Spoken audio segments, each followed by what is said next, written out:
वरिष्ठ कांग्रेस नेता और पूर्व केंद्रीय मंत्री मणिशंकर अय्यर ने अपनी आत्मकथा लिखी है और किताब का नाम जो दिया है उसका हिंदी तर्जुमा है एक मनमौजी का संस्मरण। अय्यर साहब खास बातचीत करने के लिए मेरे साथ हैं। सर, आपने खुद को मनमौजी कहा है, इसके पीछे क्या वजह? मतलब बस ये है कि जो मेरी उतराव हुआ है, उतना मेरा चढ़ाव जो हुआ है, इसलिए हुआ है कि मैं अलग सोच का आदमी हूँ। और मेरा उतराव जो हुआ है उसका कारण भी वही है कि मैं अपने सोच का आदमी हूँ। और इस उम्र पर मैं 82 साल का हो गया हूँ। मुझे खुशी है कि अपने मनमौजी के आधार पर मैंने अपनी ज़िंदगी का निर्माण किया। अगर आप एक लाइन में कहें, एक वाक्य में मणिशंकर अय्यर क्या हैं, तो आप क्या कहें? मनमौजी मैंने बता दिया है शुरू में ही। सर, किताब में आपने अपने जीवन के पहले 50 सालों के बारे में विस्तार से लिखा है, चाहे वो आपके कॉलेज का समय हो या प्रधानमंत्री राजीव गांधी के साथ काम करने का समय हो। सबसे अहम बिंदु क्या है जो आपको लगता है इस 50 साल के दौरान? सबसे अहम बिंदु तो है मणिशंकर अय्यर, और क्या। मैंने अपनी ज़िंदगी के बारे में बताया है और उसमें जो लोग मेरे साथ समेट चुके थे इस पहले 50 साल में, उन सब का जिक्र है। और उनमें एक ख़ास स्थान राजीव जी मनाते हैं।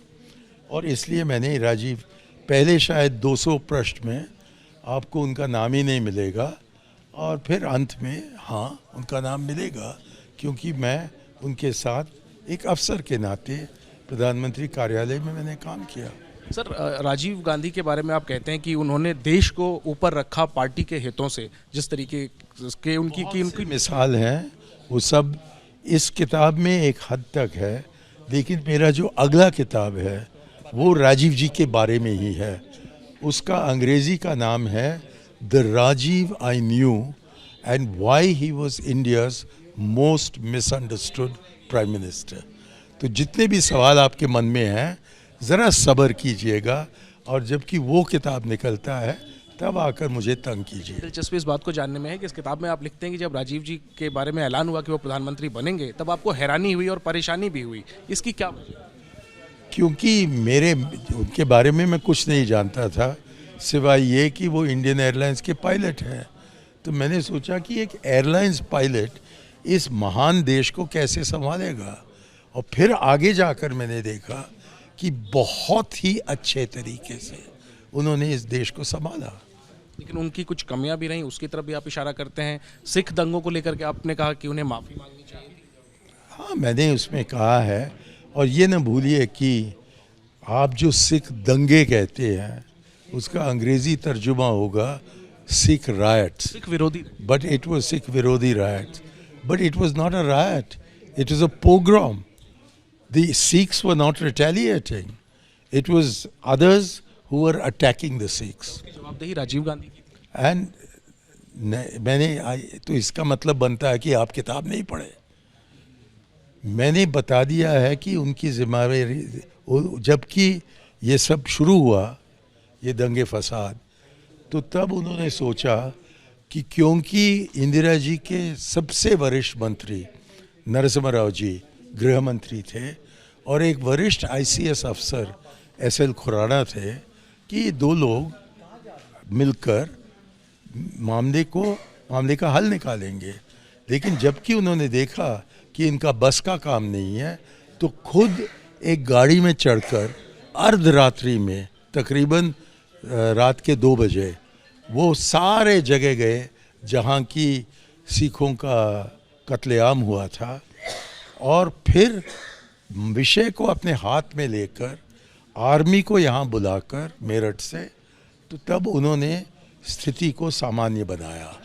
और उसके पूरे 16 दिन बाद उन्होंने वो कहा जो कि हमेशा उनके बारे में कहा जाता है, पेड़। और सब लोग सोचते हैं कि 31 अक्टूबर को उन्होंने पेड़ की बात की और वहीं से दंगे शुरू हुए। हकीकत ये है कि सब परिस्थिति को सामान्य बनाने के पश्चात 16 दिन के बाद उन्होंने कहा कि जबकि एक बड़ी पेड़ गिरती है तब धरती थोड़ा बहुत हिलता है, और उसके जवाब में अटल बिहारी वाजपेयी ने कहा कि नहीं, जबकि धरती हिलती है तब बड़े पेड़ पड़ता है, हा हा हा हा हा। उनके बयान को गलत समझा गया आप कह रहे हैं? कभी राजीव जी ने इसके बारे में कहा उन आपसे कि उनका क्या? के साथ नहीं था तब। मैंने स्पष्ट बता दिया इस किताब में कि उन्होंने 4-5 खास गलतियां की थी। एक कि उन्होंने मौके पर माफ़ी नहीं मांगा। दूसरा कि उनके रिश्तेदार गौतम कौल जो थे, जो दिल्ली के पुलिस कमिश्नर थे, उनको उन्होंने हटाया नहीं। तीसरा कि उन्होंने जुडिशल इंक्वायरी का ऐलान वहीं के वहीं नहीं किया, बाद में जाकर किया। तो जबकि उन्होंने इतनी गलतियां की थी तब, या कमियां रही थी उनके रिएक्शंस में, मैंने तय किया कि मैं उनके खिलाफ वोट डालूंगा। लेकिन जबकि मैं वहाँ जहाँ वोटिंग बूथ है वहाँ पहुँचा तो मेरा नाम लिस्ट में नहीं था, तो मैं अपना वोट उनके खिलाफ नहीं डाल पाया। उसके बाद और उसके बावजूद उन्होंने मुझे अपने कार्यालय में शामिल किया और फिर मुझको बहुत अच्छा मौका मिला उनको 4-5 साल देखने का काम करते हुए। और मैं समझता हूँ कि वो सैद्धांतिक व्यक्ति थे, वो एक ईमानदार व्यक्ति थे। वो हमेशा देश के हित को पार्टी के हित से ऊपर रखते थे और हमारे सामने जितनी भी समस्याएं आईं उसका हल उन्होंने निकाला और बहुत अच्छे प्रधानमंत्री बनते और रहते यदि ये R.K. धवन को अपने ऑफिस में आखिरी मिनट पर नहीं बुलाते और उस आदमी के गलत मशवरा पर उन्होंने शिलान्यास करवाया, जो उनके लिए सबसे बड़ी त्रासदी थी। लेकिन ये गलती करने के पश्चात सन 1990 में उन्होंने पहले एक अधिवेशन कायम किया, कन्वेंशन अगेंस्ट कम्युनलिज्म। उसके बाद वो सद्भावना यात्राओं को निकाले और सारे यात्राओं के साथ मैं उनके साथ था और उसके बारे में मैंने इस किताब में लिखा है। आखिरी में सर, पीवी नरसिम्हा राव को लेकर के, अय्यर साहब सॉरी, एक just to finish with PV Narasimha Rao के लिए आपने कहा कि वो बीजेपी के पहले प्रधानमंत्री थे। वो तो कांग्रेस के प्रधानमंत्री थे, ऐसा आप क्यों कहते हैं कि वो? इसलिए कि उन्होंने कांग्रेस के सिद्धांतों पर बाबरी मस्जिद के सवाल का सामना नहीं किया था। वो बस अडवाणी जी का कहना सुनते रहे, साधु संतों को हजारों के तादाद पर या कम से कम सैकड़ों लोगों को बुलाकर उनसे राय मशवरा करते रहे। और फिर जबकि सब हो चुका था तो कांग्रेस पार्लियामेंट्री पार्टी में उन्होंने कहा कि पुराने ज़माने में जबकि एक महाराज को कुछ न कुछ फैसला करना था तो वो हिंदू संतों से पूछते थे, तो मैंने भी वही किया। लेकिन उस ज़माने के संत महाराजा का कहना को अपनाते थे, लेकिन इस ज़माने के संत सुनते नहीं हैं हमारी बात। तो ये क्या संतों की बात कर रहा है? हमारे देश के प्रधानमंत्री थे क्या?